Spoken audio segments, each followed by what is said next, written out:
You're listening to an Airwave Media Podcast. What does Sputnik have to do with student loans? How did a set of trembling hands end the Soviet Union? How did inflation kill moon bases? And how did a former president decide to run for a second non-consecutive term? These are among the topics we deal with on the My History Can Beat Up Your Politics podcast. We tell stories of history that relate to today's news events. Give a listen. My History Can Beat Up Your Politics, wherever you get podcasts.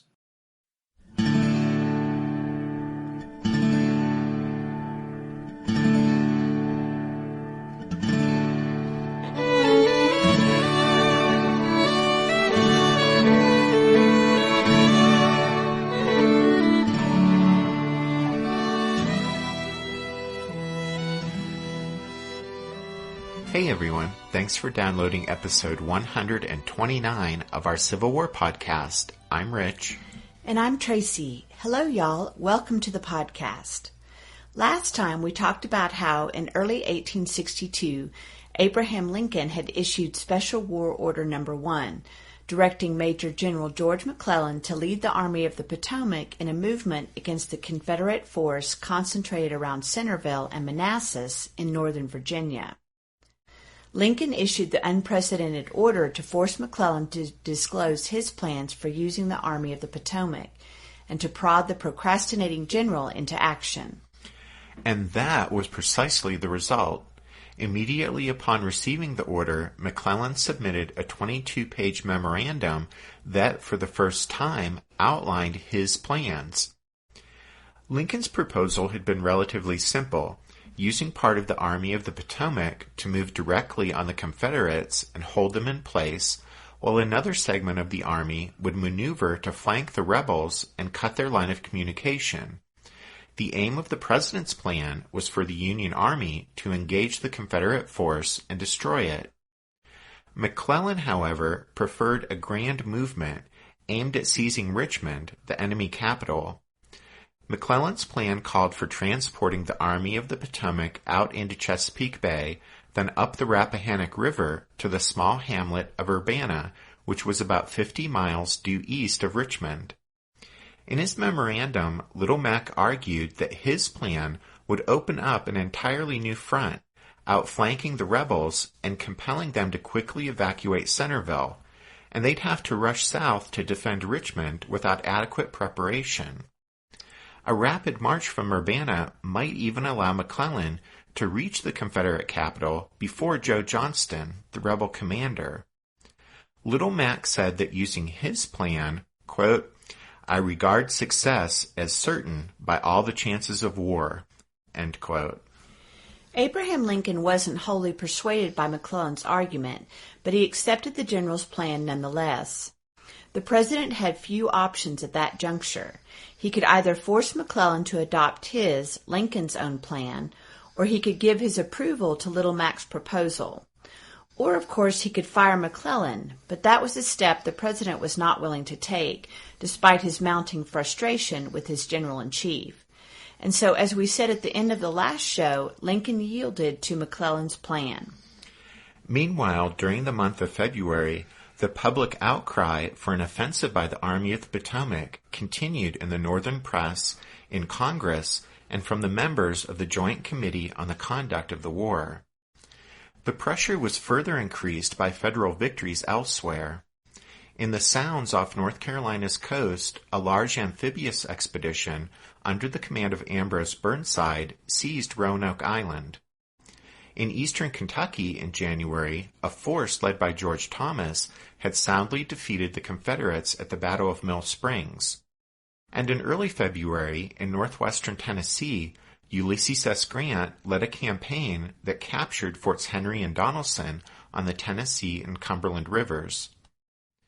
The success and toughness of Grant, who had demanded the unconditional surrender of the rebel garrison at Fort Donelson, provided a dramatic contrast with the inaction and apparent timidity of McClellan.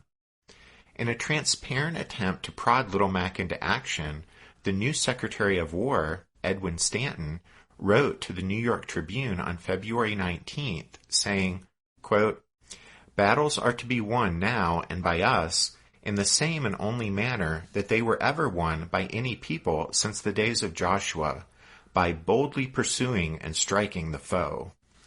As we said in the last episode, McClellan at first had been delighted when Abraham Lincoln had replaced Simon Cameron with Stanton as Secretary of War. Lincoln had been hesitant to name Cameron to the post in the first place, but felt bound by promises his supporters had made back at the Republican Presidential Convention in Chicago, promises that had helped Lincoln gain the nomination. But Cameron's tenure in charge of the War Department had been so inept and corrupt, especially with regard to awarding contracts to supply the armies, that his transgressions had filled over 1,100 pages in a congressional report. Stanton, on the other hand, was an energetic administrator and personally incorruptible. He was a Democrat, a former corporate lawyer who had proven his ability as Attorney General in the last months of the Buchanan administration and as legal counsel to the War Department after the start of the war. Taking charge of the War Department in mid-January, the 47-year-old Stanton took the place by storm, often conducting business for 18 hours a day. He preferred to work standing up behind a high desk, and he would plant himself there, like the captain on the deck of a ship, banging on the desktop and calling out orders in a voice that sometimes rose to a hysterical screech. He intimidated practically everyone. John Hay, the president's secretary, begged, quote, "Don't send me to Stanton to ask favors. I would rather make a tour of a smallpox hospital." In appointing Stanton, Lincoln assumed that the new Secretary of War would get along well with General-in-Chief McClellan. McClellan thought so too. Not only was Stanton a fellow Democrat, but he had made no secret of his contempt for Abraham Lincoln. It was from Stanton that Little Mac picked up his scornful description of the president as the original guerrilla. But although Stanton was a longtime Democrat, he proved to have the heart of a radical Republican when it came to how the war ought to be run. Within a month of taking charge of the War Department, Stanton had thrown in his lot with the radicals and had become one of McClellan's harshest critics. After McClellan was back in the saddle, after his bout of typhoid fever, the radicals summoned him before the Joint Committee on the Conduct of the War. Remember, the radical Republicans were those who wanted to wage hard war against the Confederacy. They favored a hard-nosed pursuit of the war, using the Union's armies to crush the hated slave power and punish the Southerners for their rebellion against the government of the United States. As you guys will recall, Abraham Lincoln, at first, in the early days of the war, favored a more conciliatory approach with regard to the conduct of the war and the restoration of the Union, and so Republicans with contrary views perceived a seeming lack of resolve in the president, and they determined to put some backbone in the administration. To that end, the radicals forged a powerful new instrument for influencing policy, the Joint Committee on the Conduct of the War. The 7-member body was called into being by Congress early in December 1861, supposedly to investigate the federal defeats at Bull Run and Ball's Bluff, but in fact the committee was given the broadest possible mandate to inquire into, quote, the conduct of the present war, end quote. The principal targets of the Joint Committee were Union generals, especially West Pointers, who were Democrats or were considered insufficiently opposed to slavery. McClellan, in the eyes of the radicals, was the ranking suspect on both those counts. Not only was he a Democrat, but he was thought to be too lenient toward the hated slave power because he saw restoration of the Union, not emancipation, as the main purpose of the war. In December, the Joint Committee had summoned McClellan to appear before them, but before that could happen, Little Mac fell ill with typhoid fever. With the General-in-Chief indisposed, the committee grilled his subordinates for any evidence that could be used against him. By the first week of 1862, the committee members felt they had amassed enough proof of McClellan's alleged incompetence, if not of outright treason, to make an appeal to the president. On the night of January 6th, they met with Lincoln and the cabinet, but in this and subsequent meetings, Lincoln defended McClellan, even though he himself was increasingly troubled by the general's continued inaction. Once McClellan had risen from his sickbed, the Joint Committee renewed their summons that he appear before them. And during the 6-hour session, Little Mac treated the committee members with impatience and barely disguised contempt.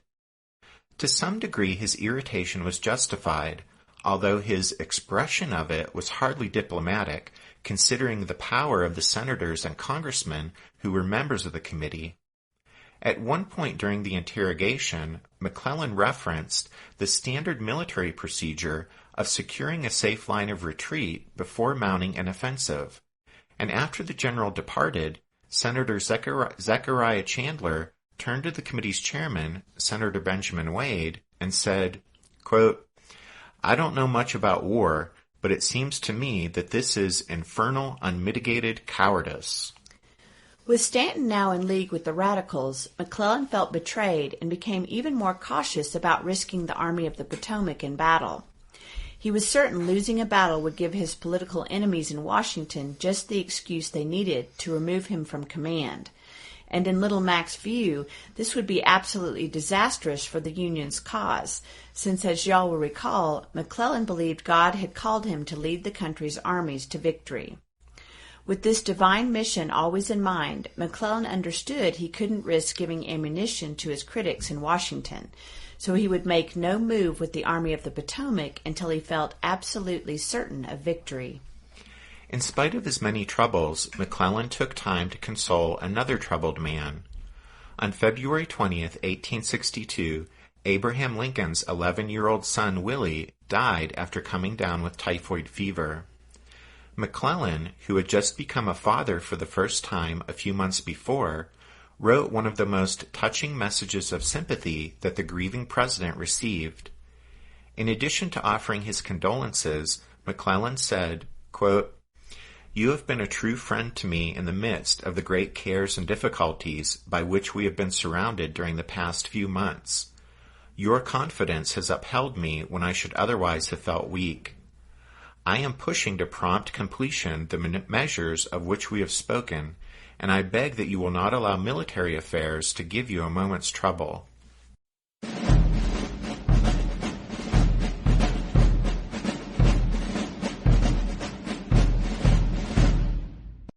In that letter to Lincoln, McClellan mentioned that he was, quote, "pushing to prompt completion the measures of which we have spoken," end quote.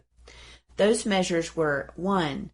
The long neglected business of clearing the Confederate batteries along the lower Potomac, and 2. The reopening of the Baltimore and Ohio Railroad at Harper's Ferry. McClellan was under orders from Lincoln to clear up these matters before mounting the Urbana expedition, so Little Mac devised a two-pronged campaign to protect the flanks of Washington. On the lower Potomac, below Washington, 4,000 troops commanded by Brigadier General Joseph Hooker were to cross the river by boat from Maryland and attack the rebel guns on the Virginia shore that had been blockading the Potomac, much to the consternation of everyone in Washington. At the same time, a larger force would bridge the upper Potomac at Harper's Ferry, above Washington, and guard the rebuilding of the broken stretch of railroad. Then, to protect the Baltimore and Ohio from further enemy attacks, the larger Union force would march southwest to occupy Winchester, the northernmost Confederate outpost in the Shenandoah Valley. By staging Hooker's move and the Harper's Ferry operation simultaneously, McClellan hoped to prevent the Confederate Army at Centreville from sending reinforcements to either point. On February 26th, McClellan went up to supervise the crossing at Harper's Ferry. Engineers quickly laid a pontoon bridge across the river, and the vanguard of the 23,000-strong force marched over. But to cross the main body of troops, along with their artillery and baggage, Little Mac had ordered the construction of a larger, more solidly constructed bridge. Mindful of the disaster at Ball's Bluff, when the rebels had driven the attacking Union troops back into the river and slaughtered them, McClellan, at Harper's Ferry, intended to secure his line of retreat, as he had mentioned during his testimony before the Joint Committee. The Army's engineers had assured McClellan that a larger bridge could be constructed at Harper's Ferry using big canal boats as a foundation and building the span on top of them. The boats were brought up the Chesapeake and Ohio Canal the following morning. When they reached the lock that would allow them to enter the Potomac, though, there was a problem. The canal boats, which of course had been designed to travel up and down the canal and hadn't been designed to be taken out onto the river, were found to be 6 inches too wide to fit through the exit lock.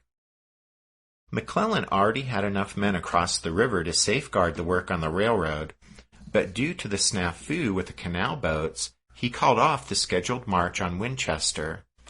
And, fearing that the Confederates might now feel free to send reinforcements to the batteries downriver, Little Mac also canceled the planned crossing of the lower Potomac. Official Washington was hopping mad to learn the 2 attacks had been canceled, and all because no one had bothered to find out that the canal boats were too wide for the exit lock at Harper's Ferry. This glaring oversight drew a scornful joke from Treasury Secretary Salmon Chase, who said that the Winchester operation had, quote, died of lockjaw. The bungling at Harper's Ferry triggered a rare display of temper from Lincoln. Earlier that day, Lincoln and Stanton had given McClellan a vote of confidence by authorizing the procurement of transport vessels for his Urbana expedition. But that night, when they heard the news from Harper's Ferry, they summoned Randolph Marcy, McClellan's chief of staff, to meet with them. Brigadier General Marcy was also Little Mac's father-in-law, and he later telegraphed McClellan that the president, quote, was in a hell of a rage, end quote. Lincoln angrily asked, quote, why in the nation, General Marcy, couldn't the general have known whether a boat would go through that lock before spending $1 million getting them there? I am no engineer, but it seems to me that if I wished to know whether a boat would go through a hole or a lock, common sense would teach me to go and measure it. Everything seems to fail. The impression is daily gaining ground that the general does not intend to do anything, end quote. Realizing the president's patience with McClellan was sorely strained, the members of the Joint Committee took the opportunity to again press Lincoln to either force McClellan to fight or fire him. In response, Lincoln asked the committee's chairman, Benjamin Wade, if I remove McClellan, whom shall I put in command? Well, anybody, was Wade's reply. Lincoln said, Wade, anybody will do for you, but not for me. I must have somebody. I must use the tool I have. Nevertheless, the president's doubts about his general-in-chief continued to deepen.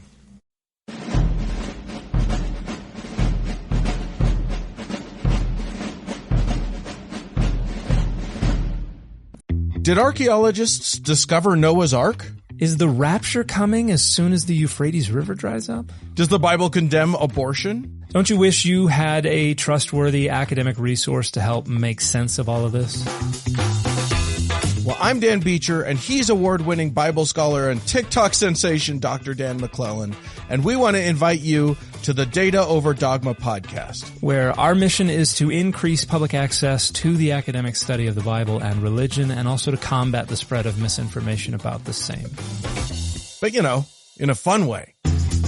Every week we tackle fascinating topics. We go back to source materials in their original languages. And we interview top scholars in the field. So whether you're a devout believer, or you're just interested in a clear-eyed, deeply informed look at one of the most influential books of all time, we think you're going to love the Data Over Dogma podcast. Wherever you subscribe to awesome shows.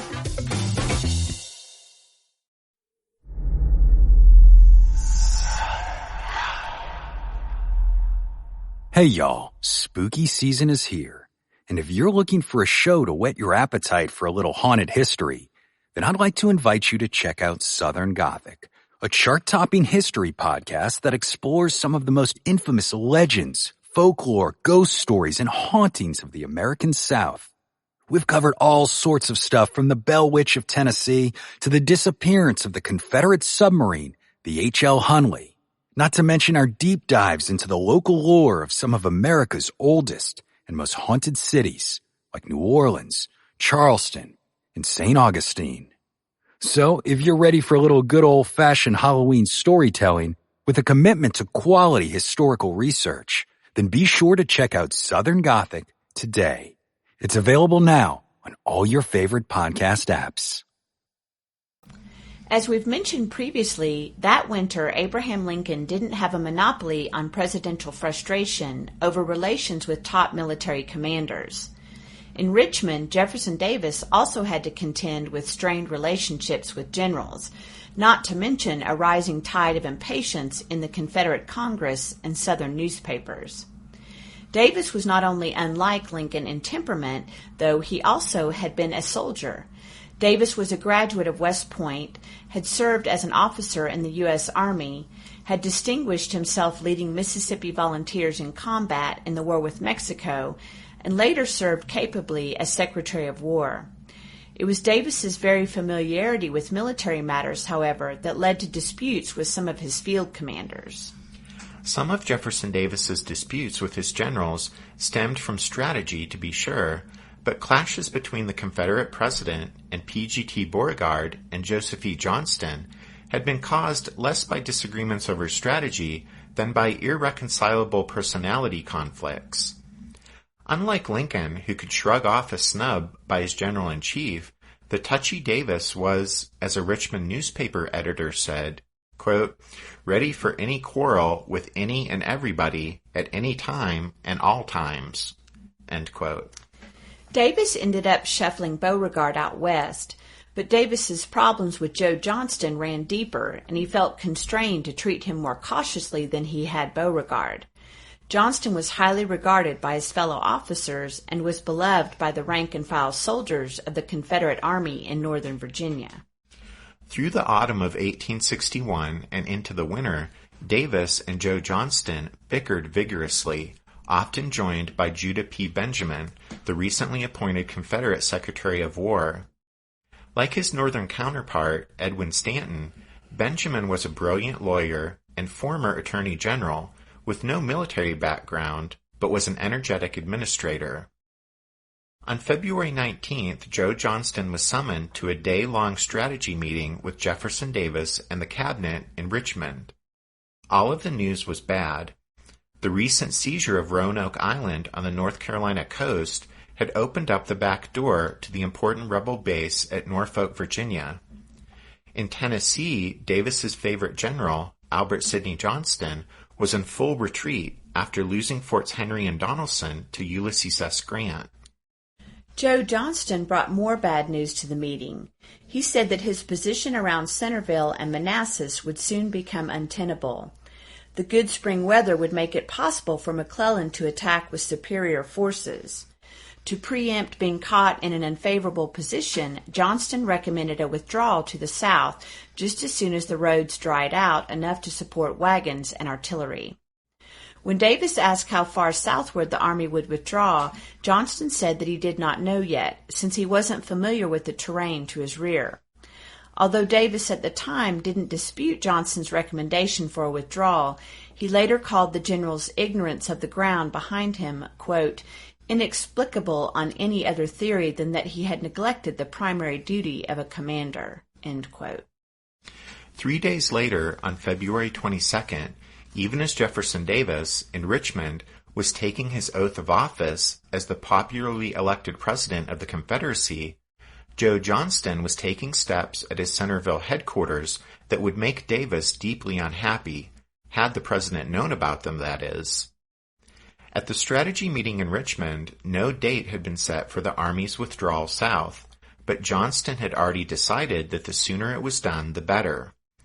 2 incidents convinced the general of the need to move quickly.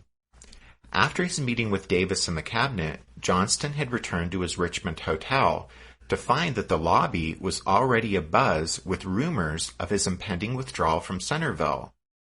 And then on the train back to Manassas, the general ran into an acquaintance who had heard the same rumor, even though, as Johnston noted, the man was, quote, too deaf to hear conversation not intended for his ear, end quote. That cinched it as far as Johnston was concerned. If even the deaf knew that the Army's withdrawal was imminent, then it wouldn't be long before McClellan also found out about it. Johnston decided to immediately begin shipping surplus stores out and preparing the Army to fall back to the south.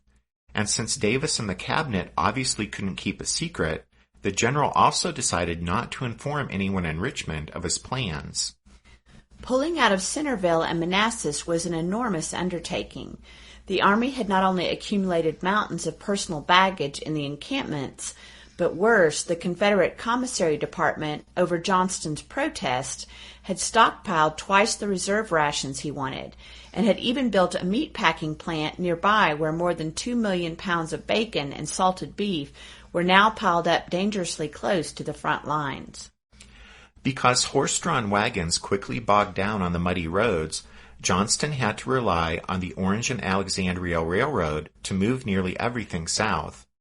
But the railroad had only a single track and practically no sidings, so traffic along the line soon became so snarled that some trains took 36 hours to crawl the 60 miles from Manassas south to the junction at Gordonsville. Johnston kept complaining to Richmond about the state of affairs at Centerville and about management of the railroad, but not once did he make it clear to Davis or the War Department that he was actually in the process of pulling out.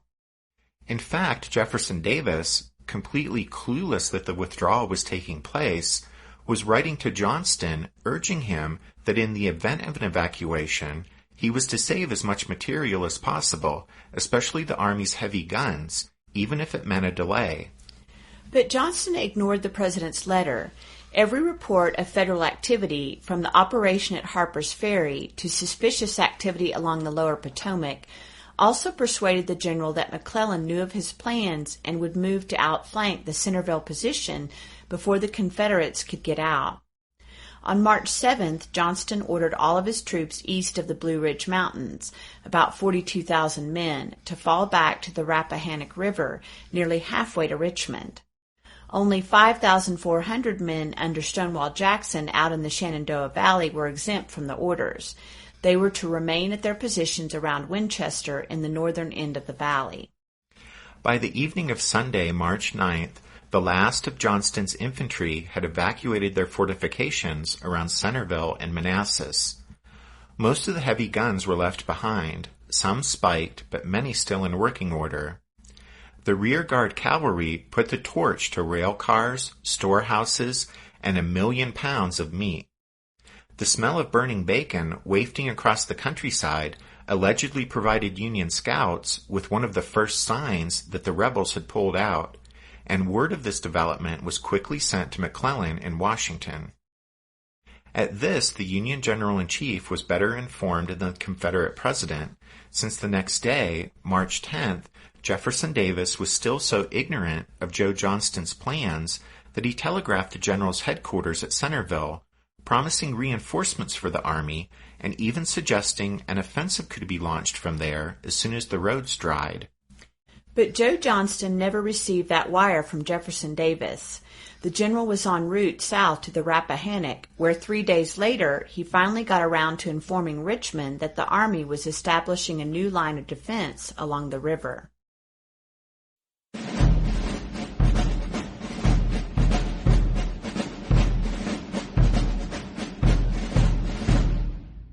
For McClellan, the startling news of the Confederate withdrawal from Northern Virginia marked the culmination of an extraordinary week, a week filled with sudden shocks and reverses that made it seem to Little Mac that everyone and everything was conspiring against him, not only the Confederates and his political enemies, but fate itself.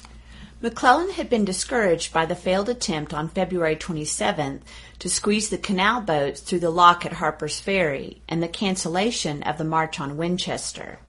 Then came a weekend of painful blows. In a meeting, Lincoln chastised Little Mac for the failure at Harper's Ferry.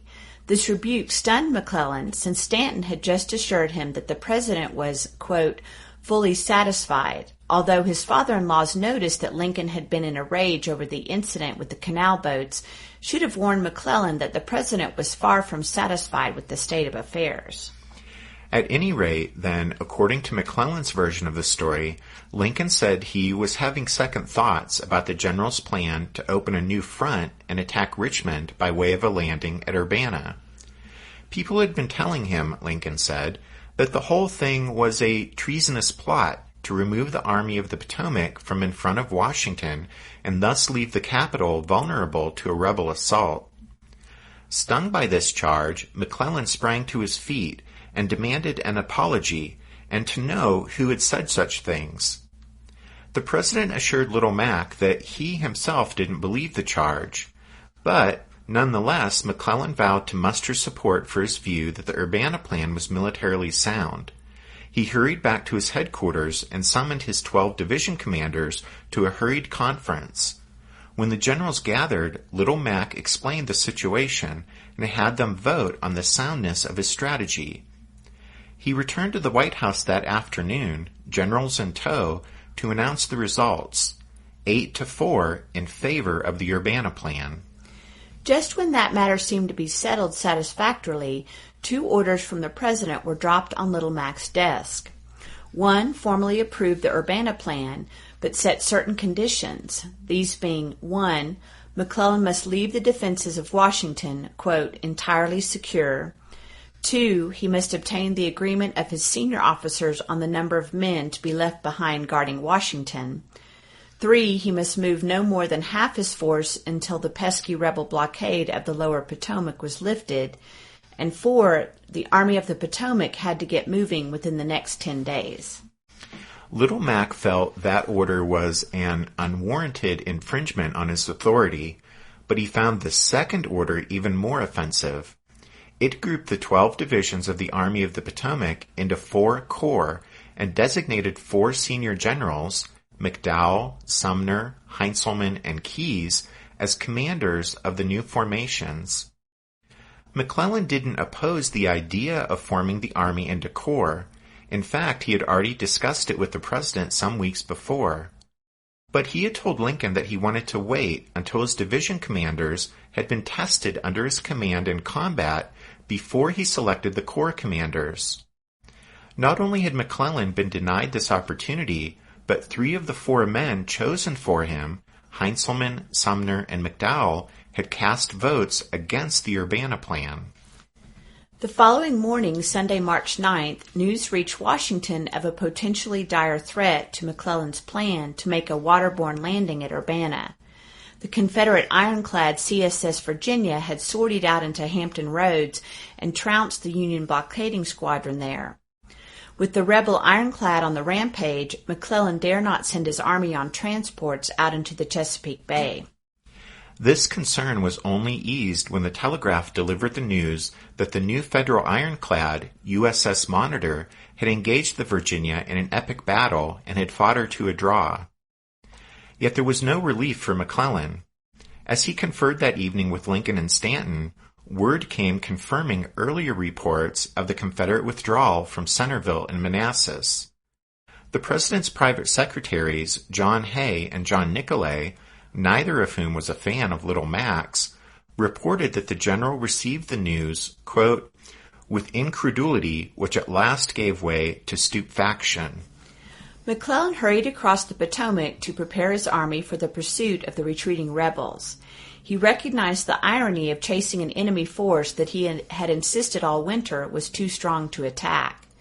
Attorney General Edward Bates harshly said that, now that the Confederates were gone, Little Mac's advance on Centreville was, quote, a fool's errand.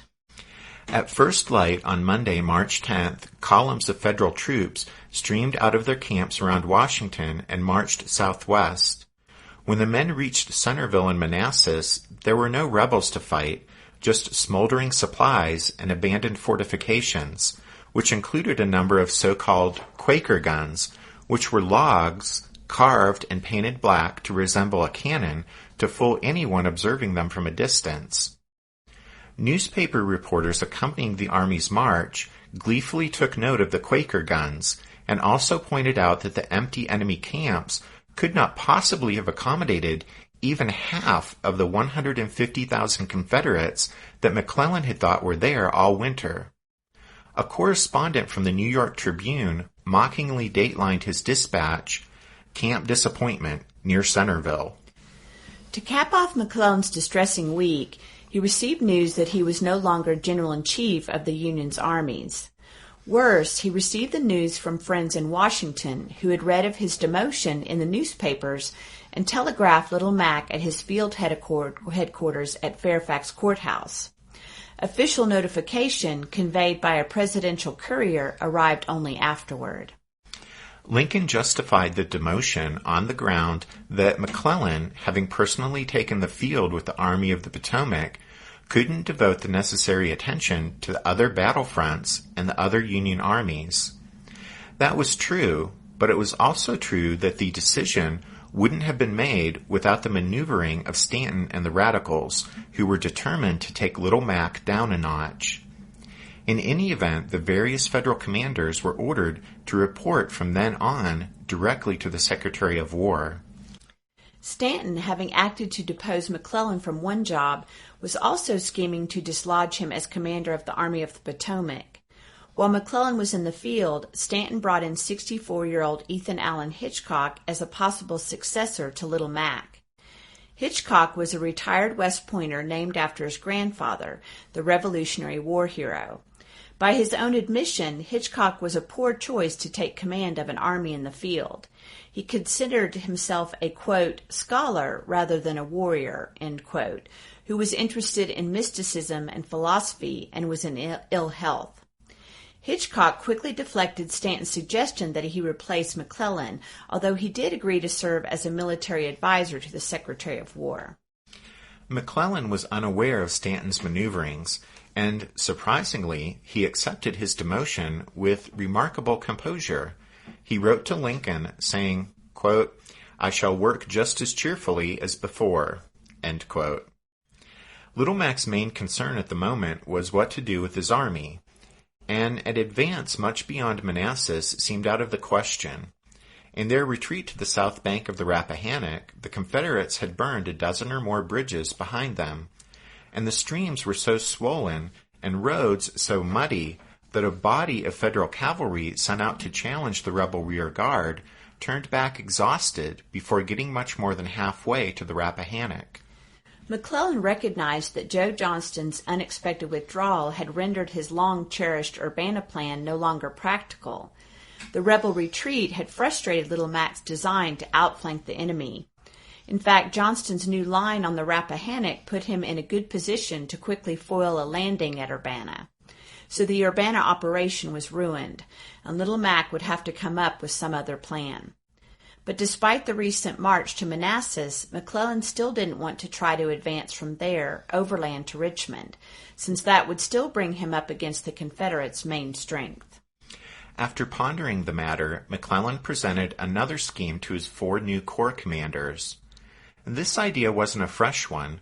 Little Mac had previously considered it as an option to the Urbana landing. This plan also called for an amphibious movement of the Army of the Potomac, but this time farther down the Chesapeake to the tip of the peninsula in eastern Virginia. There, Fort Monroe, which had remained firmly in federal hands since the start of the war, would provide a secure base for a march up the peninsula to Richmond. The 4 corps commanders endorsed McClellan's proposal, but with several conditions. Most notably, the Navy must guarantee full cooperation with the Army's operations on the peninsula, and enough troops must be left behind to defend Washington and give the capital, quote, an entire feeling of security, end quote. With regard to the Navy's cooperation, the generals were concerned about the CSS Virginia, which had retreated after its battle with the Monitor, but the rebel ironclad's continued existence represented a potential threat on the southern side of the peninsula. So McClellan would need to know he could count on naval support on the York River on the north side of the peninsula. And with regard to the security of Washington, well, these were administration-appointed generals, after all, and they were well aware of the president's previous stipulation that enough troops be left behind to protect the capital. At any rate, McClellan agreed with his corps commander's conditions, and with his political flank secured, these were, after all, administration-appointed generals who had endorsed his plan, Little Mac received Lincoln's approval to proceed with the Peninsula operation. McClellan marched the main body of the army back to Alexandria on the Virginia side of the Potomac across from Washington. There, dozens of ships of every description, from ocean-going vessels to river steamers to barges and tugs, had already been assembled for the aborted Urbana operation.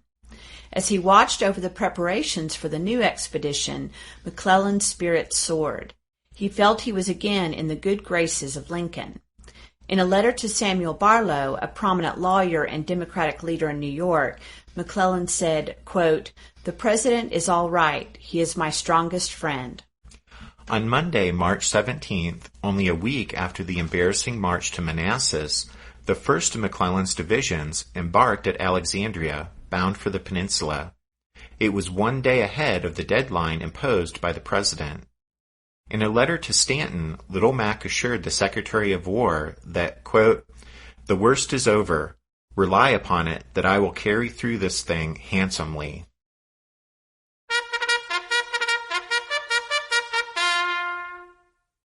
That means it's time for this episode's book recommendation. And our recommendation this time is Echoes of Glory, Illustrated Atlas of the Civil War by the editors of Time Life Books. This Civil War Atlas is part of a 3-volume set titled Echoes of Glory, and the other 2 illustrated books in the set look at arms and equipment of the Union and the Confederacy. But what these books actually are, they put together all the great maps and illustrations from the old Time Life series of books on the Civil War. And so with this atlas, you get a really excellent set of maps, including half a dozen dealing with the Peninsula Campaign. So if you're a map geek, you'll appreciate this book. Don't forget you can find all of our book recommendations if you head over to the podcast website, which is www.civilwarpodcast.org. As we wrap things up, we have several new members of the Strawfoot Brigade to thank this week: Rebecca, Carrie, and Chris. It's great to have you guys on board. Thanks for listening to this episode of The Civil War, 1861 to 1865, a history podcast. Rich and I hope you'll join us again next time, but until then, take care. Thanks, everyone. Bye.